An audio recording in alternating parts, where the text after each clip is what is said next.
Buenas tardes. Es jueves 27 de noviembre y como siempre estamos analizando la semana política. Hoy día tenemos una invitada muy especial,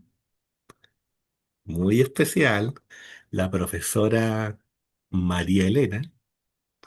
La profesora María Elena Álvarez Acosta es doctora en ciencias históricas y profesora investigadora titular de la Universidad de La Habana y, por cierto, de la Escuela Diplomática del Ministerio de Relaciones Exteriores de Cuba.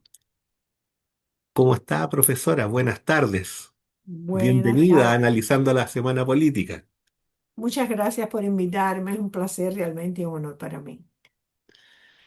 Profesora, fíjese que el mundo parece que ya ni siquiera galopa, funciona a una velocidad tipo Oretznik, ¿no? Ujú, A Mach algo. ujú. y, y nuestra capacidad de entendimiento es bastante más escasa. Y entonces es difícil entender a veces lo que está ocurriendo en diversos lugares del mundo. Desde ese punto de vista, por ejemplo, el Caribe se vuelve complejo. Y eso que lo tenemos tan cerca. Estoy Ujú. pensando en Chile, estoy pensando en América Latina, se vuelve complejo, se vuelve difícil. ¿Cuál es la relación que ha tenido Estados Unidos en realidad con el Caribe? con ese, con ese espacio, ¿no? Con ese espacio tan particular, porque uno, bueno, uno puede hablar de la doctrina Monroe, qué sé yo, de la misma perspectiva de Mahan y otros más que uno puede venir a nombrar y tener que explicar de qué es lo que se trata, ¿no? Pensando en el siglo XXI, ¿cómo ve usted esta relación, ¿no es cierto?, que se establece con el Caribe a partir de esta acción militar por parte del gobierno del presidente Trump, en el sentido, ¿no es cierto?, de declarar una guerra al narcotráfico, una guerra así al narcoterrorismo y al narco algo, ¿no? Y definir Ujú. narcoestado y definir una serie de cuestiones, ¿no es cierto?, que tienen implicancias políticas, militares y judiciales muy complejas.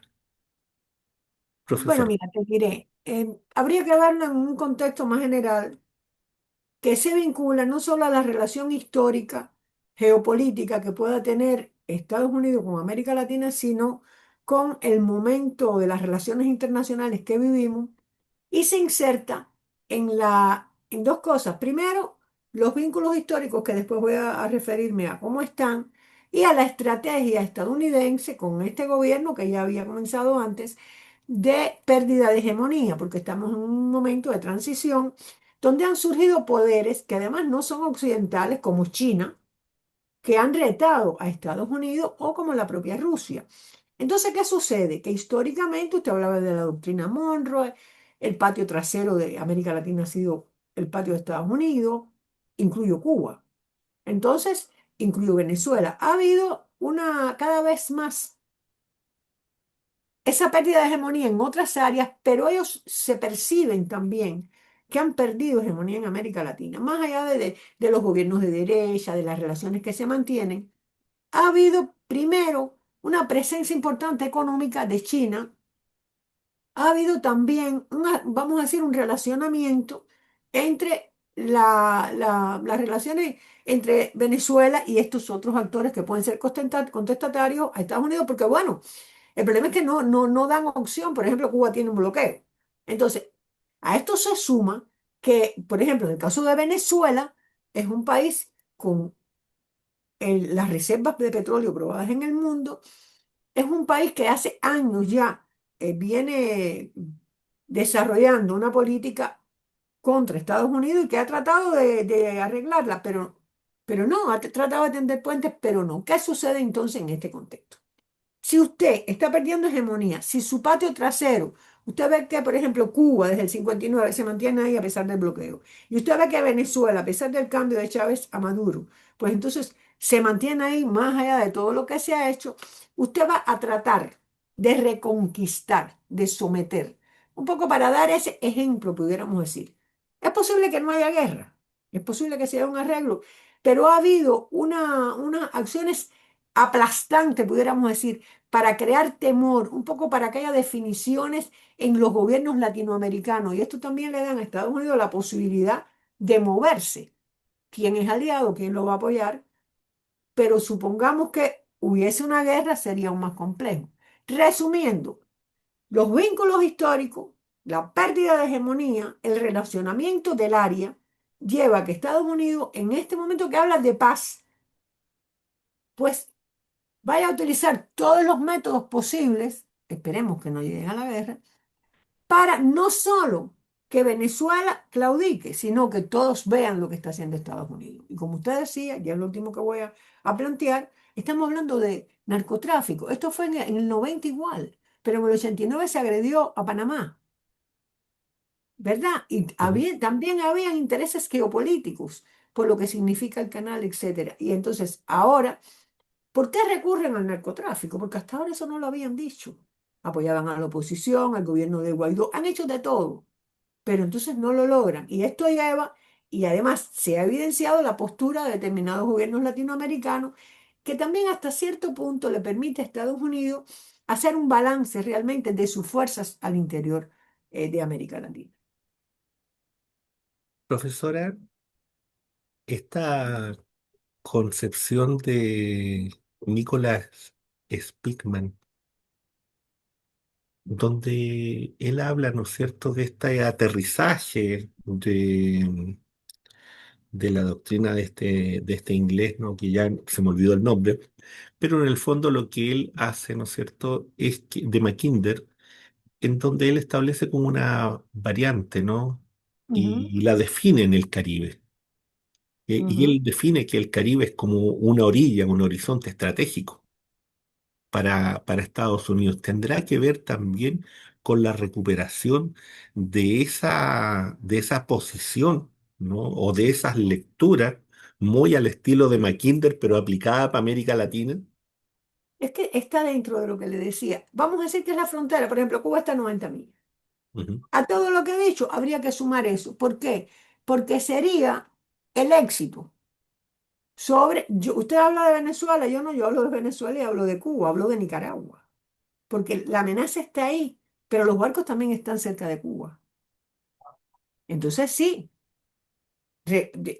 yo el otro día usaba un mapa de la cantidad de veces que Estados Unidos ha intervenido en esta área, porque es su área más cercana, porque es el área que la protege.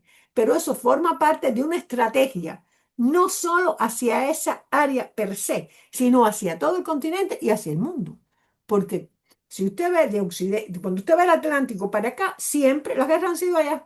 Las guerras aquí han sido Estados Unidos contra, digo después de la descolonización contra América Latina y ha mantenido esa preponderancia. Llegó la Revolución Cubana, pero ha habido todos unos años terribles y entonces es posible que en este momento, por todas esas contradicciones, Estados Unidos tiene que demostrar su fortaleza. Y donde primero la tiene que demostrar es en su área más cercana, que es la más peligrosa.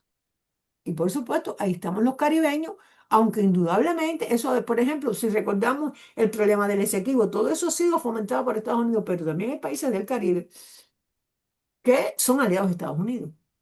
Entonces, un imperio que ha sido el más poderoso de todos los tiempos, que ve la pérdida de hegemonía, no lo puede permitir en su área más cercana, pero en América Latina, usted puede decir, esa es la área más cercana, pero también le preocupa la más lejana en América Latina, porque ese es, desde el punto de vista geopolítico, su coraza, su preponderancia. Y entonces, por supuesto, como otros países dice que los va a ayudar económicamente, utiliza otras formas de penetración, pero en este caso ha subido la parada. Y yo le decía que esto también es una guerra psicológica, no solo contra Venezuela, sino contra los otros pueblos. Ahora, las consecuencias de una guerra son tremendas, no solo para Venezuela y para sus países cercanos, es para Estados Unidos y posiblemente para la economía mundial, del petróleo, de los alimentos, porque estamos hablando de un área que se va a involucrar. Y Venezuela, aunque ahora tiene, además tiene como destino fundamental de su petróleo a China. Entonces, usted tiene la razón. pero habría que verlo así en esta área. Bueno, lo más cercano, lo más lejano y lo global, y verlo todo en función del papel que ha desempeñado históricamente Estados Unidos en esta área. Porque además se quería anexar Canadá. Entonces, ¿de qué estamos hablando? Claro, ¿Te das cuenta? que es que es un aliado histórico, ¿no? Cuando uno No, no, piensa en efectivamente. cuando uno piensa en la anglosfera, piensa Reino Unido, Canadá, Estados Unidos, Ahí está, o sea, es así. sí. Profesora, y esta crisis que nosotros estamos viendo aquí en América Latina, es más complicado de entender en Ucrania. Más complicado de entender, ¿no es cierto? Estoy pensando para acá, para quienes ven la televisión en América Latina, en- para quienes escuchan las noticias en América Latina, salvo excepciones. El conflicto en Ucrania se vuelve difícil de entender más allá. A lo más que se llega es decir, bueno, Rusia invadió, cruzó frontera. Pero todo lo que hay contenido ahí no se explica. Pareciera ser que las cosas funcionan porque sí, y, y en realidad Estados Unidos quiere deshacer su responsabilidad en eso. La OTAN también intenta, ¿no es cierto?, desplazar su responsabilidad y centrar la situación como si esto fuera un conflicto exclusivamente entre la Federación Rusa y Ucrania. ¿Cómo usted ve ese conflicto? Mira, son muchos los factores que habría que tener en cuenta. Precedentes. Caída de la URSS, no voy a ir a la historia. Caída de la URSS, promesa que se hizo oral de no extender la OTAN, OTAN extendida, se violó. Acuerdos de Minsk, cuando allá hubo Uno y el dos. movimiento. Bien. Y la propia Thatcher no, discúlpame, la propia Merkel lo Ujú, dijo. Engañamos a Rusia, lo dijo en sus memorias. Entonces, en este sentido, lo voy a explicar en intereses de las potencias. Estamos en un periodo de transición. Hay áreas conflictuales que llevan a que, en este caso, Ucrania se haya convertido en un área conflictual en Europa. Europa se ha debilitado. Trump ha hecho lo que quiere, vamos a decir así, porque fue además quien apoyó esa guerra en Ucrania. Y el 22 de junio, el 22 de junio fue, ahora no recuerdo la fecha, el 24 de febrero fue ujú. cuando la operación militar especial, como le llamó Exactamente. Rusia, comenzó. Pero ¿qué pasa? Rusia tiene sus razones, pero esto marcó una diferencia, porque hasta este momento un poder contestatario de Estados Unidos no había utilizado la fuerza. Esto es una primera cosa significativa. Segundo, Estados Unidos obligó a la Unión Europea a dejar de comerciar, de traer el gas y el petróleo ruso, aunque siguió dependiendo, y buscar otras alternativas. Se ha debilitado. Yo recuerdo una foto que vi que cuando Trump en el primer mandato estaba sentado y la Merkel y todos los presidentes, todos los primeros ministros de Europa estaban encima de él. Ahora no, ahora Trump está aquí y todo el mundo como le está rogando.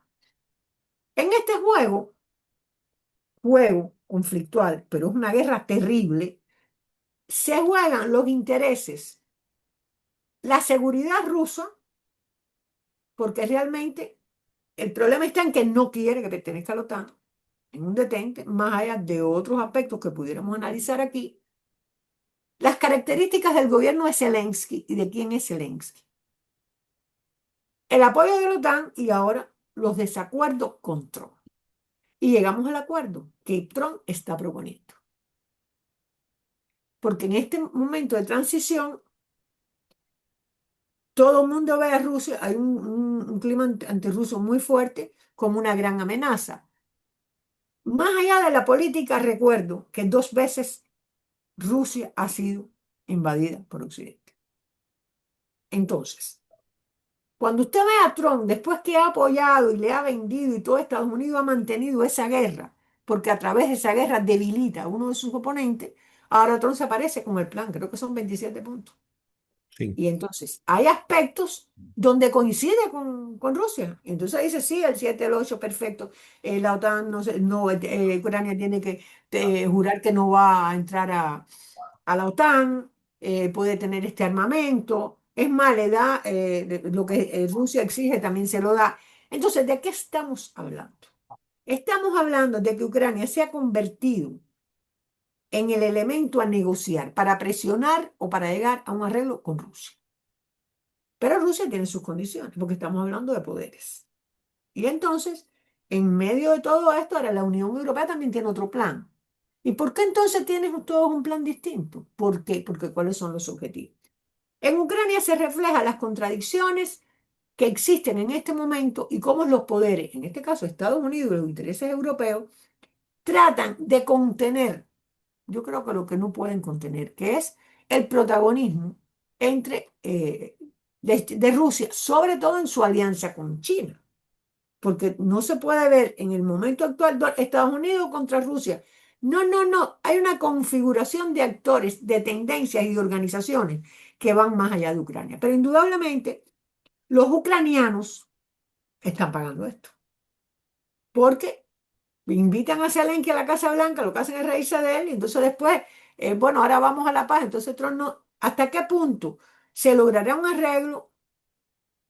Hay una línea roja que dice Rusia que no va a pasar. Si no se llega a un arreglo, sea justo o injusto para quien sea, indudablemente, o la situación se va a deteriorar o se va a agravar.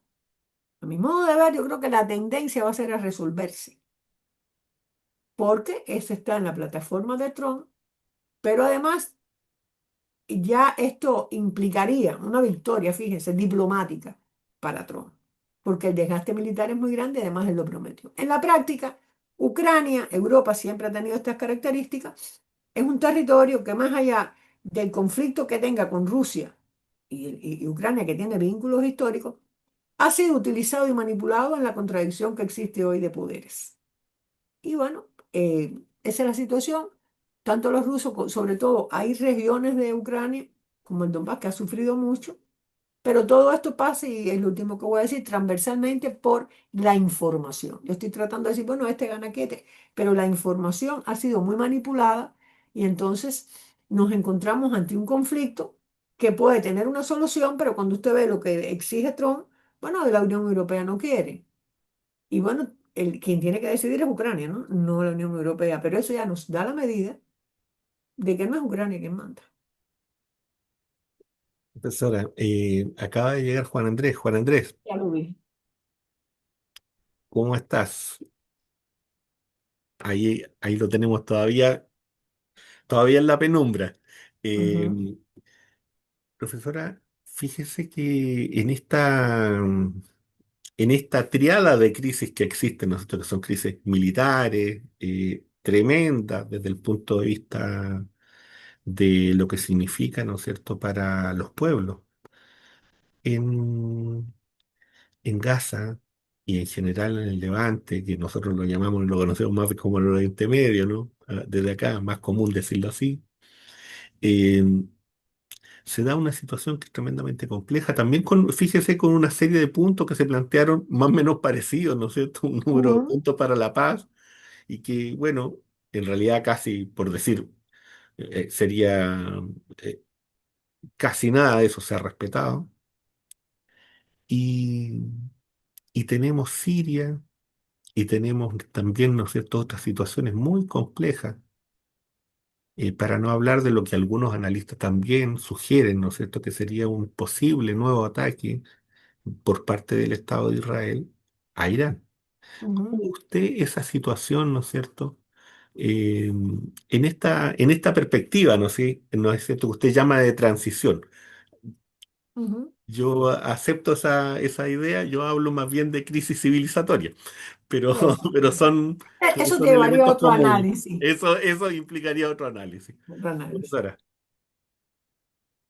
Mira, si tú ves el mapa desde el punto de vista de las relaciones internacionales, sí hay una crisis de paradigmas, incluyendo el cultural, pero hay una generalización de las contradicciones, porque ¿por qué surgen dos poderes y más? Porque podemos hablar de otras potencias emergentes como la India, o poderes regionales como Arabia Saudita, como Turquía, como Emiratos Árabes. Entonces, ¿de qué estamos? De Brasil, ¿de qué estamos hablando, no? Pero cuando usted ve el mapa, en todas partes hay conflictos. Donde más se acentúa el conflicto es, vamos a decir así, donde más visión, donde más contradicciones, donde más actores hay, como puede ser el conflicto ahora en el Caribe, que bueno, es histórico con Estados Unidos, el de Ucrania, que ya lleva más años, pero si usted va a Asia, también hay conflictos. Si usted va a África, todavía está el terrorismo, están los golpes de Estado, están los procesos progresistas sumamente interesantes, pero que se ve menos. Usted va a Sudán y Sudán es un reflejo no solo de cómo en una guerra o en una situación terrible que existe allí pueden darse la presencia de actores protagónicos, pero también de actores regionales. En el caso de Medio Oriente, que se le dice así porque es un término geopolítico, sería Asia Occidental, Ujú, ha habido la culminación en este momento de, vamos a decir, esa crisis civilizatoria que me gustó mucho que lo dijera, se pone en evidencia sobre todo, y el paradigma occidental y la pérdida de hegemonía de Estados Unidos se pone sobre todo de manifiesto allí, porque ha sido un genocidio de más de 2 años que todos hemos mirado. Pero no solo eso. Hemos visto cómo Israel, más allá de Gaza o de Cisjordania, con todo lo que hace, ha asesinado a líderes y no pasa nada. Hemos visto cómo en Siria, bueno, el gobierno cayó. Me han dicho que fue, bueno, la inteligencia, en fin. En Líbano asesinaron a Nasrallah. En Irak hay problemas, pero todo esto empezó, vamos a decir así, cuando Soleimani lo mató Trump en el otro gobierno. Lo asesinó porque además lo dijo. Y entonces está la contradicción con Irán. Ah, es civilizatoria. No, pero el problema con Irán no es que Irán tenga una revolución islámica. No, no, no, no. El problema de Irán es su postura geopolítica y que en la práctica era quien apoyaba todos estos movimientos y se oponía a Israel y apoyaba a los palestinos.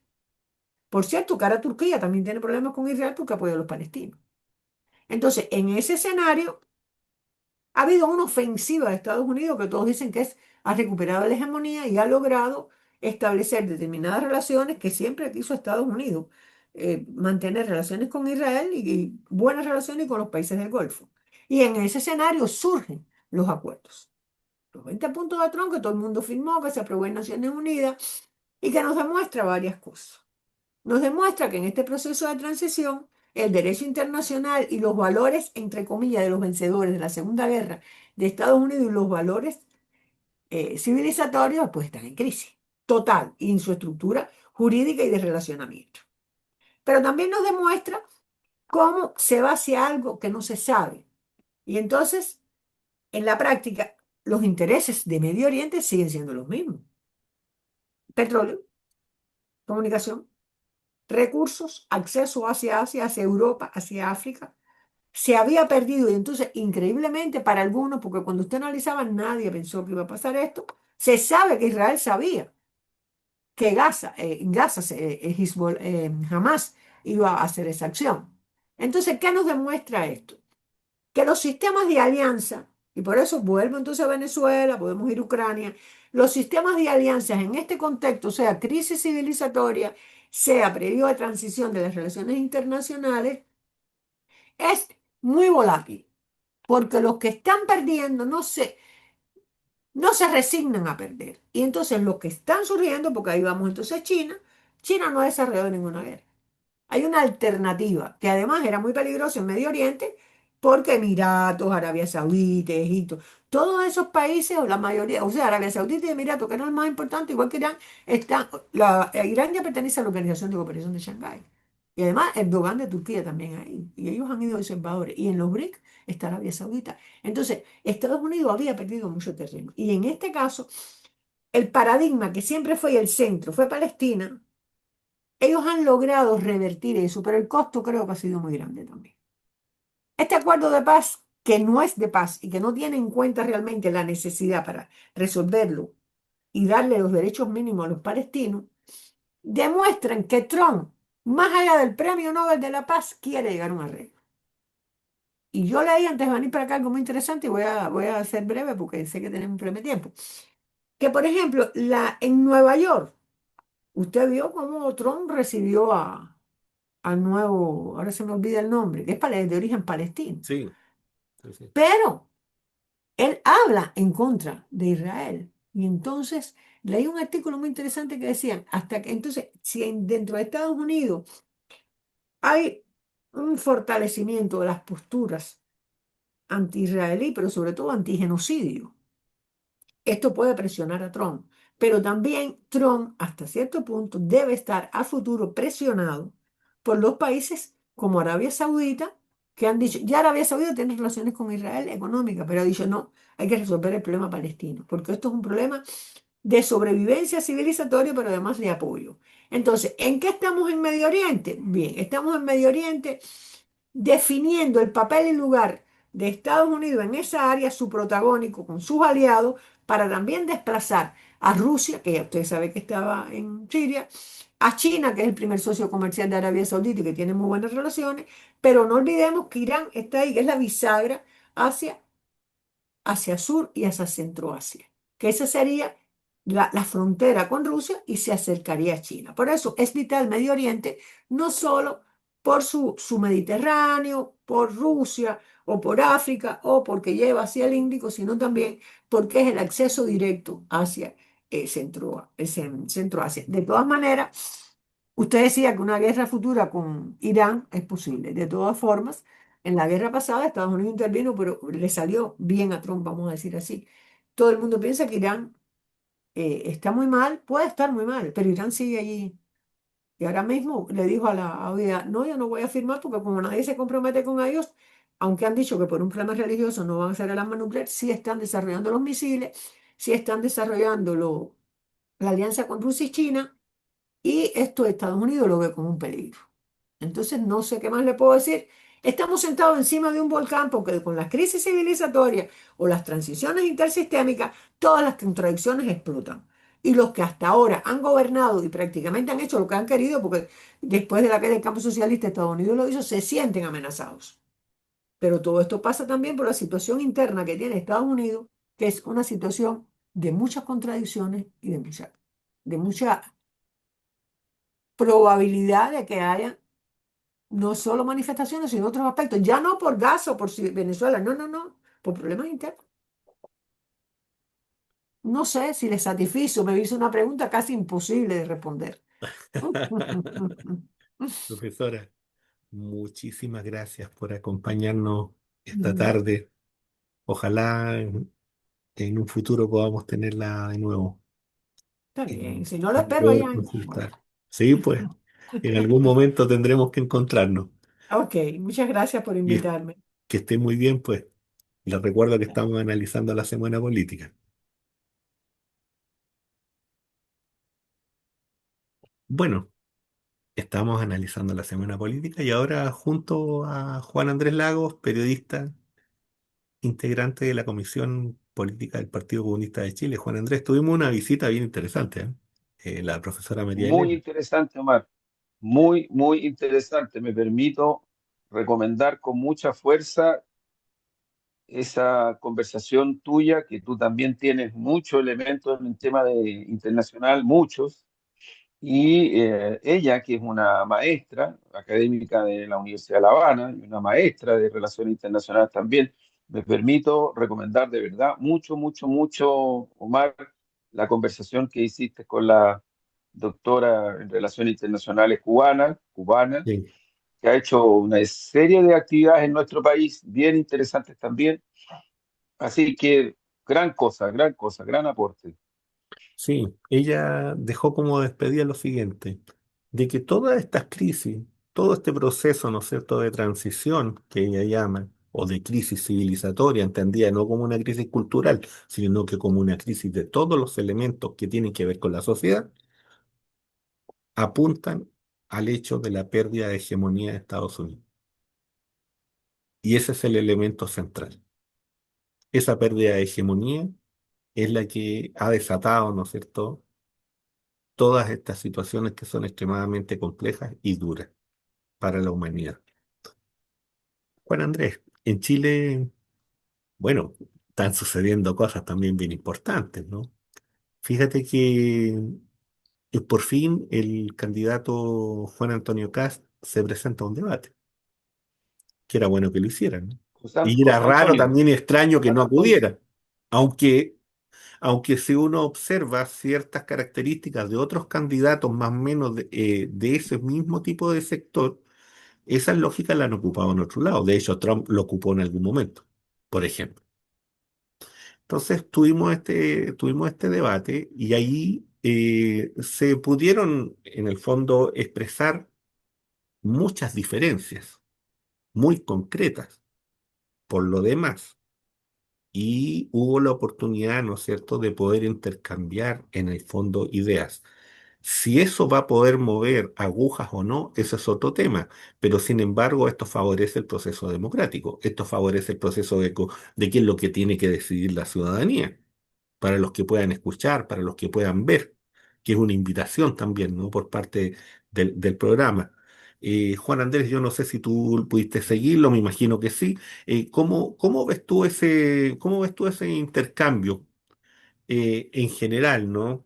Primero dentro No, de este mira, contexto que se da, sí, que es de esquivar, como sea, el debate. yo creo, Mar, que eh, más allá de las formas que son importantes, porque se trata de un panel, ¿no? Pero más allá de las formas, yo creo que lo que queda claro es que hay una candidatura, hay una candidata presidencial que tiene propuestas concretas, que responde, que tiene argumentos, eh, que interpela de una manera necesaria, porque de eso se tratan los debates, y de un candidato presidencial, en este caso Kast, que rehuye, no tiene claro, no hay claridad respecto de las propuestas concretas, lo decía yo el otro día en otro programa de televisión donde estuve, no hay propuestas concretas y cuando hace algún tipo de iniciativa respecto de eso,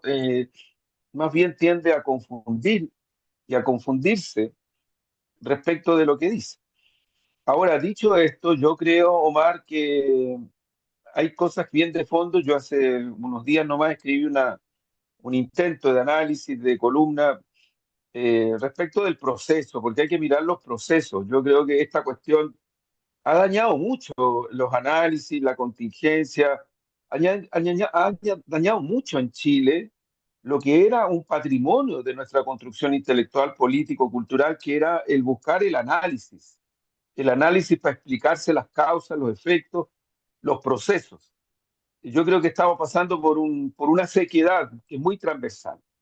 Y lo digo con mucha convicción y también sin ninguna prepotencia, pero creo que es así. Hay demasiado cuñerío, dimis y diretes, en fin. Pero en función de eso, yo intenté hacer un análisis el otro día, está publicado en el portal Infogate, me permito recomendarlo, donde hay cosas que creo que son muy significativas de considerar en el proceso que estamos enfrentando. Primero, el que tenemos que en algún momento echar de fondo a analizar cómo llegamos a esta situación y por qué llegamos a esta situación. El resultado parlamentario es un resultado que muestra el crecimiento notable de un sector que toma en sus manos en profundidad, en términos estratégicos, tácticos, valóricos, políticos, culturales, ni más ni menos que el proyecto que impulsó el golpe de Estado en Chile, incluida política internacional. Y eso es Kass, y eso es Kaiser, y en parte importante Matei.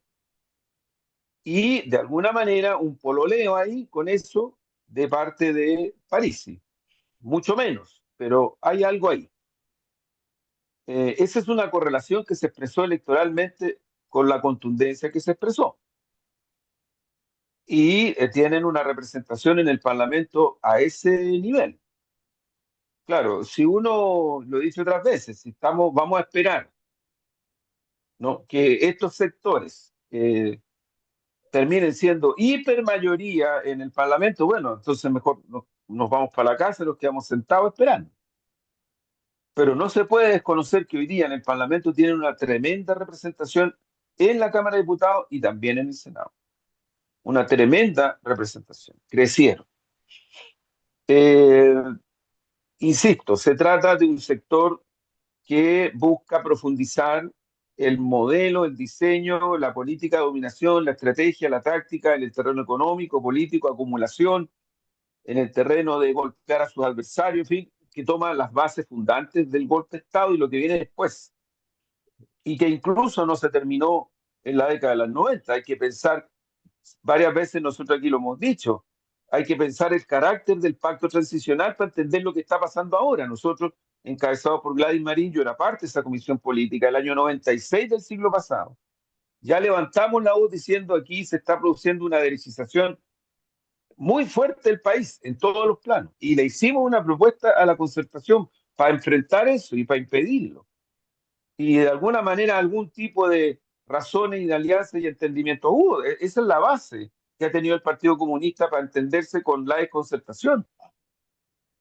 Evitar esta derechización que tenemos y que no la hemos podido parar, porque si alguien me dice que la hemos parado o que alguien cree que esto de la alternancia es lo más democrático que hay, bueno, yo no sé, yo por lo menos ahí creo que hay otro análisis muy de fondo, muy de fondo, muy de fondo.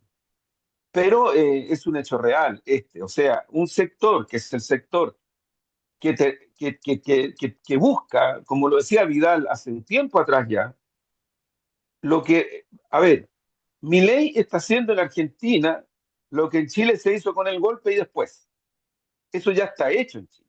Lo que está haciendo ahora Milei, con el Fondo Monetario Internacional metido hasta las patas, con las grandes transnacionales metidas hasta las patas, con las concesiones que se hicieron en el periodo de la dictadura, pero después se hicieron también en los 90. O sea, aquí tenemos un asentamiento que algunos pensaron que era el modelo mundial del capitalismo salvaje ejemplar, ¿no? A pesar de todo lo que ocurrió y lo que ha ocurrido, las fragmentaciones, las desigualdades y todas las circunstancias que derivan en que estamos donde estamos. Porque es cierto, aquí no solamente ha habido gobiernos de derecha, aquí hubo gobierno de concertación, pero hubo cogobierno, hubo concepto de democracia en la medida de lo posible, hubo democracia de los acuerdos, se privilegió la gobernabilidad para entenderse con los sectores que impulsaron el golpe, respaldaron el golpe y luego también acordaron junto con los norteamericanos, con Estados Unidos, que aquí no tiene necesidad de ponernos barcos frente a Valparaíso. No tiene esa necesidad, porque está metido de lleno al interior del país, en todos los planos, para lo político, económico, en fin, en todos los planos. Con una hegemonía mediática también tremenda, que también la hemos vivido, no es una opinión, es un hecho de realidad. Entonces, ¿qué es lo que está ocurriendo? Yo diría que sobre ese contexto hay que analizar la contingencia de este momento. Ese es el escenario. Y creo que en ese contexto, la candidatura del sector que representa a Janet Jara, que son todos los partidos, entre comillas, progresistas, todos, incluso más, también están las fuerzas de izquierda que no son parte del gobierno, también apoyaron en primera vuelta y están apoyando en segunda vuelta presidencial a Janet Jara, incluida la senadora Fabiola Campillay. Entonces yo lo que creo es que ahí hay que mirar el resultado parlamentario. Claro, debilitó, estancó al grupo UDI-RN, eh, pero ellos ya se están entendiendo bastante bien con Kast. La familia Piñera se reunió con él, Frei Ruiz Tagle dándole la espalda, ¿verdad?, al legado de su padre, también, en fin, o sea, están pasando cosas no menores. Hay otros personajes que están también respaldando la candidatura de Kast, que son concertacionistas. Hubo un resultado en las parlamentarias que duda cabe, no es un resultado expectante para todo este mundo. En ese contexto, el Partido Comunista, cuya consigna principal en la campaña parlamentaria fue vota comunista, obtuvo un resultado muy significativo, muy significativo. Creo que el Partido Socialista también logró un resultado más o menos eficaz. El Frente Amplio bajó, pero hasta ahí llegamos. O sea, yo no quiero alegrarme de que quede ilegal el Partido Radical, pero hay hechos, varios que quedaron ilegales, porque no alcanzaron incluso la votación mínima. Eso es el correlato de una elección parlamentaria. Y en una elección presidencial donde la candidatura del sector apoyada por todo este mundo alcanza una votación significativa, que no es la que se espera, ¿no? Son varios puntos menos, pero que es significativa del punto de vista de lo que puede producirse en la segunda vuelta presidencial. Y aquí yo quiero echar, Omar, bien de fondo, en concreto.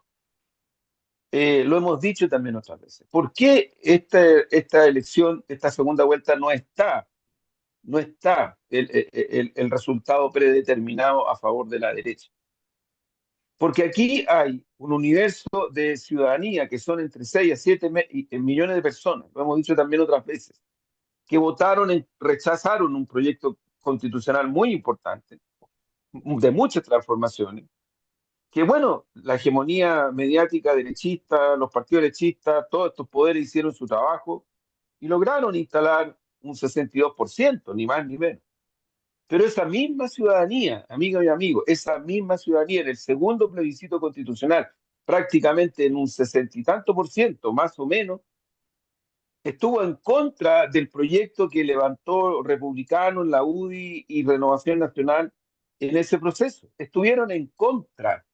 No es cierto que con eso estuvieran a favor de la actual constitucional, de la actual constitución. Eso, no, eso es un error concebirlo así, porque nunca estuvo planteado así. Lo que estuvo en la mentalidad, en la subjetividad de estas personas, 6 a 7 millones de personas que votan por voto obligatorio, porque si no, no votarían,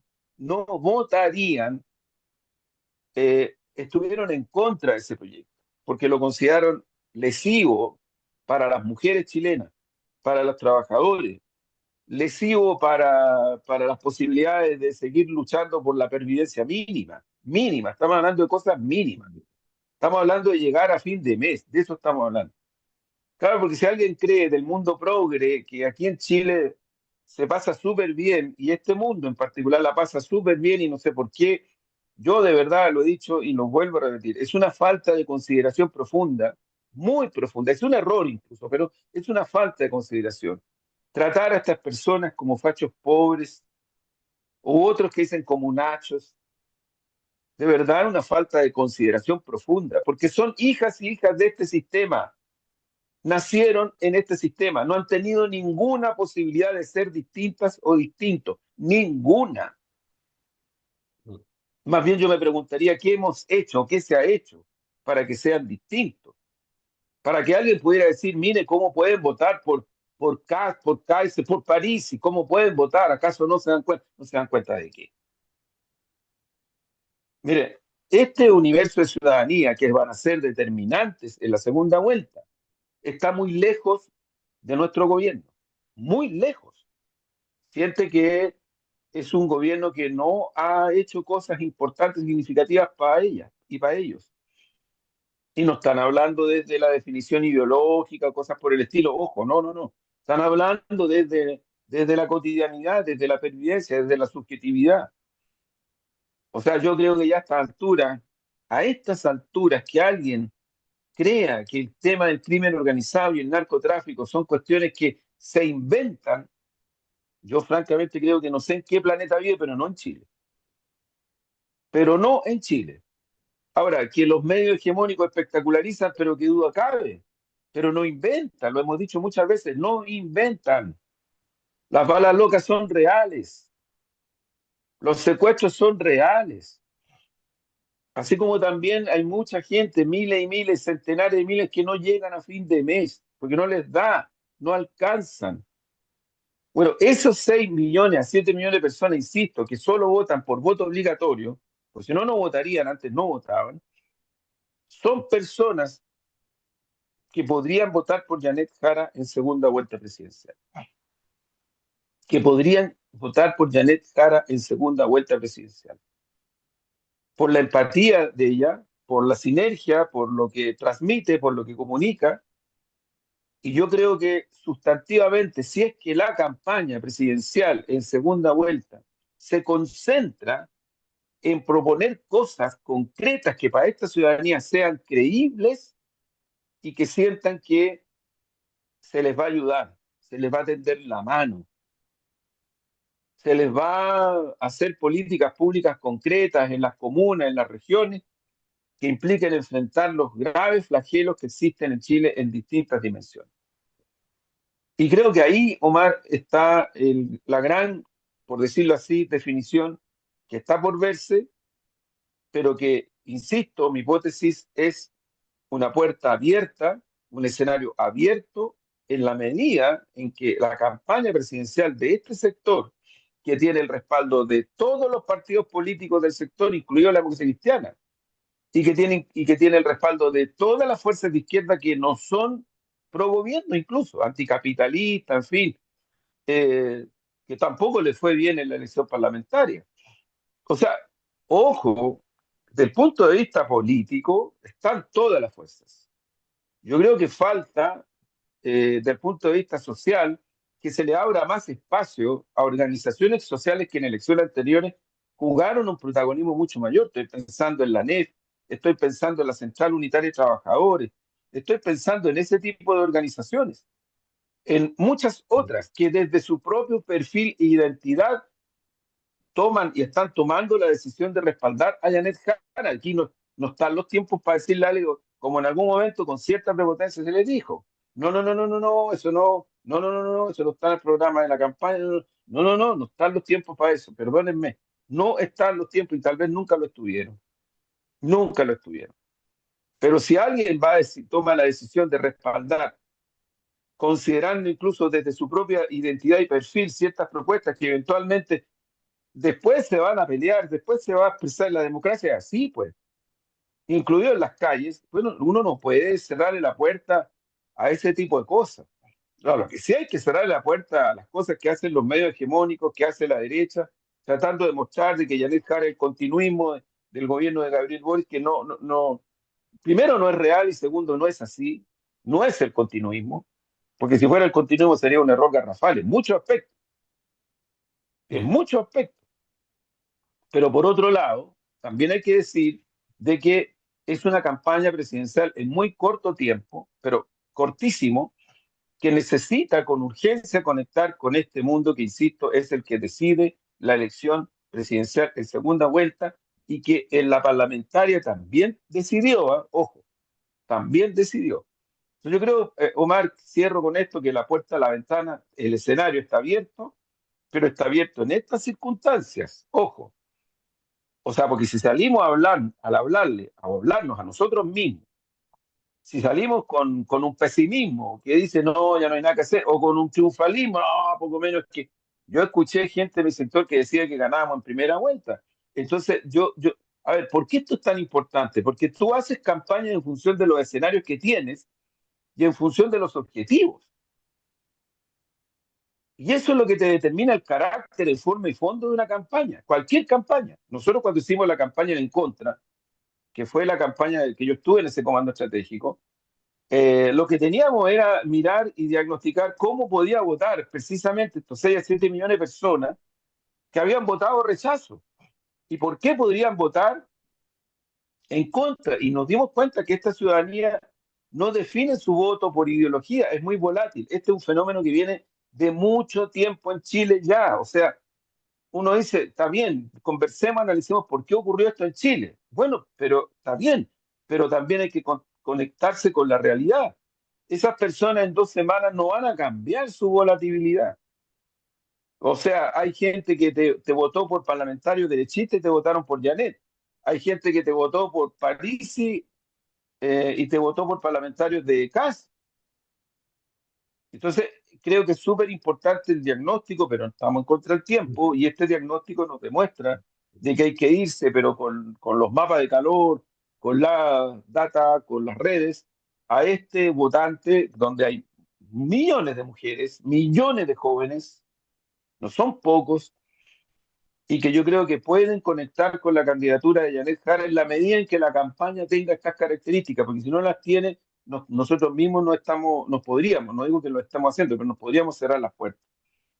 Ese es el desafío y el desafío está abierto, totalmente abierto.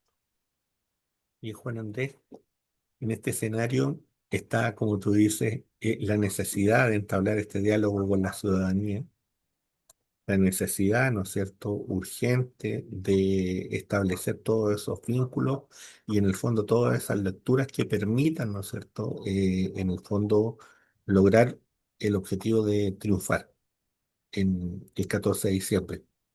Sin embargo, los adversarios también juegan sus cartas y también establecen, ¿no es cierto?, sus jugadas en este gran juego de ajedrez. Y entonces tenemos algunas declaraciones, por ejemplo, del general Cristian Vial, que fue electo ahora hace poquito, senador por el Maule, en donde él hace una serie de referencias al peligro del Partido Comunista. Son declaraciones extrañas, yo las veo casi extemporáneas, como la declaración de la electa senadora Vanessa Kaiser, ¿no? Que viene y establece, ¿no es cierto?, esta idea de que podría haber un golpe de Estado contra un posible gobierno de José Antonio Cast.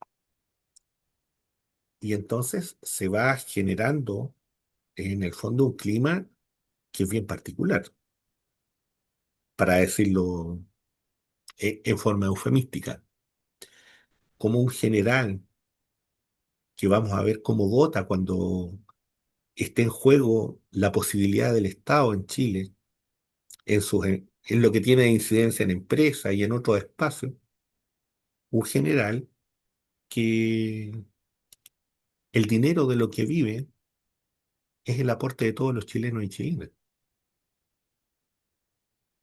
Y es así, desde que inició su carrera militar y hoy día que está jubilado, e incluso con el dinero que reciba del Estado. Ese dinero también pertenece y es parte de los miles y millones de votantes, ¿no es cierto?, que votaron Partido Comunista o que votan izquierda, como también hay que recordárselo a la señora Vanessa Kaiser, como a otros y otras. ¿Cómo ves tú ese clima y a qué crees tú que apunta? ¿Cuál es la idea con eso? Porque uno no es que uno quiera venir y estar asustado, porque no es eso, sino que más bien entender qué es lo que se pretende con eso, a qué es lo que se apunta, ¿no? Yo creo más que están apuntando al miedo, a un votante que puede reaccionar por miedo. Están apuntando, insisto, por eso lo que te dije al comienzo. O sea, el sector que representa y que lleva, cuyo líder es Kaiser y en parte Matei, que obtuvo el resultado parlamentario que obtuvo, es el sector que está tratando de llegar al gobierno y llegaron al Parlamento con la fuerza que llegaron para profundizar, vuelvo a insistir, profundizar lo que derivó del golpe de Estado en la década de los finales de los 70, 80 y también en los 90. Porque eso no ha terminado, pues. Si no ha terminado, pues, no ha terminado. Ahora tenemos que explicarnos por qué no ha terminado, pero no ha terminado. Y también hay que explicarse por qué llegaron a tener la fuerza que tienen. Pero creo que él es parte de ese sector. Ahora, no sé, Omar, si esto, lo que él se pronuncia, o cómo está comportándose, le ayuda al ejército de Chile. No lo sé. Más que no lo sé, no creo. Porque el ejército de Chile ha hecho algunas cosas respecto de tratar de evitar ser lo que fue para el golpe y después del golpe, que lo puso en contra de su pueblo, de la ciudadanía chilena, que lo descalificó enormemente. No fue por otra cosa. Sí, y el ejército, creo yo, y la Fuerza Armada chilena saben el impacto que ha tenido el haberse puesto como protagonistas de primera línea del golpe de Estado y el terrorismo que vino después, pues. Entonces, yo no sé si es tan identitario esto de que lo que él dice y toda esta cuestión de volver a tener esa mentalidad. Ahora, si él a lo mejor ocultaba eso y siempre lo ha tenido. Puede ser, puede ser. Pero yo no creo tan claramente que él esté representando al ejército o a otros sectores de la Fuerza Armada con esto que está haciendo o diciendo, no lo sé. Yo creo que la senadora Kaiser, porque fue electa senadora, ¿no? Fue electa Sí, senadora. Yo creo que ella está inventando algo que nunca ha existido, porque están tratando de instalar la idea, y a mí ya me tocó debatir el otro día, de que fuimos nosotros, la izquierda, la que dio un golpe de Estado al gobierno de Piñera. Fíjate, no es una cuestión absurda, absurda, eh, que no hay por dónde. Pero están volviendo a eso porque yo creo que lo que están buscando es adelantarse a lo que ellos creen que puede ocurrir, que es que a partir de un gobierno con este perfil, que ya no lo ha dicho en estos días, pero va a quitar derechos sociales, pero no solamente va a quitar derechos sociales, sino que va a profundizar, vuelvo a insistir, porque también uno dice, si solo nos quedamos en defender los cambios que se han hecho, que sí, se han hecho, cerradamente, yo creo que caemos en la trampita que nos está poniendo la derecha, porque la derecha dice, bueno, pues si ustedes son el continuismo, ustedes no lo han hecho también, ¿qué vienen a defender? Si el tema es que efectivamente hay cosas que se han logrado, que son conquistas, sí, son conquistas y se han logrado, pero esta gente viene por mucho más, créanme, viene por mucho más, no es solo decirle a la gente, oye, te van a quitar lo que tienes, porque la gente dice ya, ok, pero no es ni tanto lo que tengo. Este país no se cae a pedazos, que tampoco me pueden decir que es la maravilla. Esa es la verdad, esa es la subjetividad de esta ciudadanía que es real. La derecha por eso trata de marcar a Yanet como continuista. Entonces, dicho esto, yo lo que creo es que hay que tomar conciencia de qué es lo que implica la profundización. Y la profundización significa ni más ni menos que apretarle el cogote al mundo trabajador, a las familias trabajadoras, a las mujeres, a los jóvenes, apretarle el cogote, así como lo apretaron bajo el golpe y después en los 90 también, más de lo que hay ahora en los temas de salario, en los temas de pensiones, en los temas de trabajo, en los temas de precarización.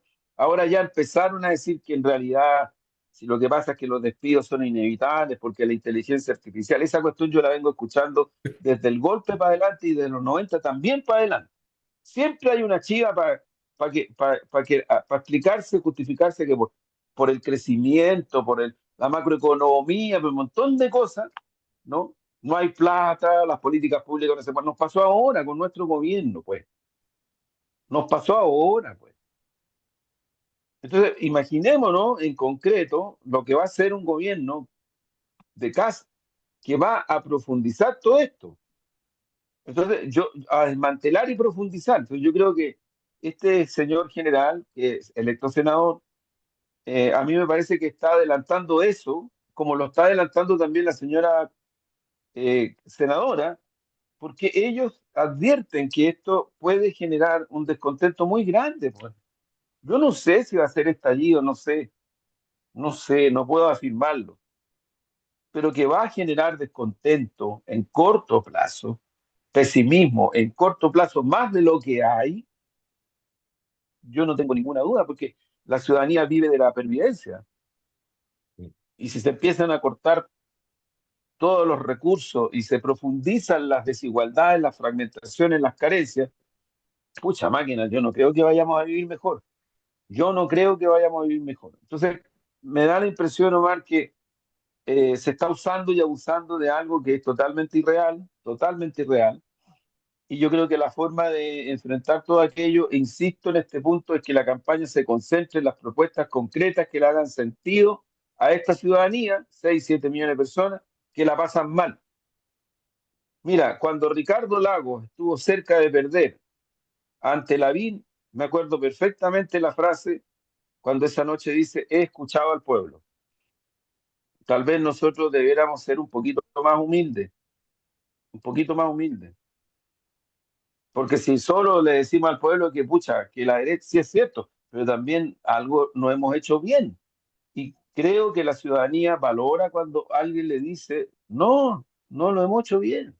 Hay cosas que no las hemos hecho bien, hay cosas que hay que hacerlas bien y las vamos a rectificar.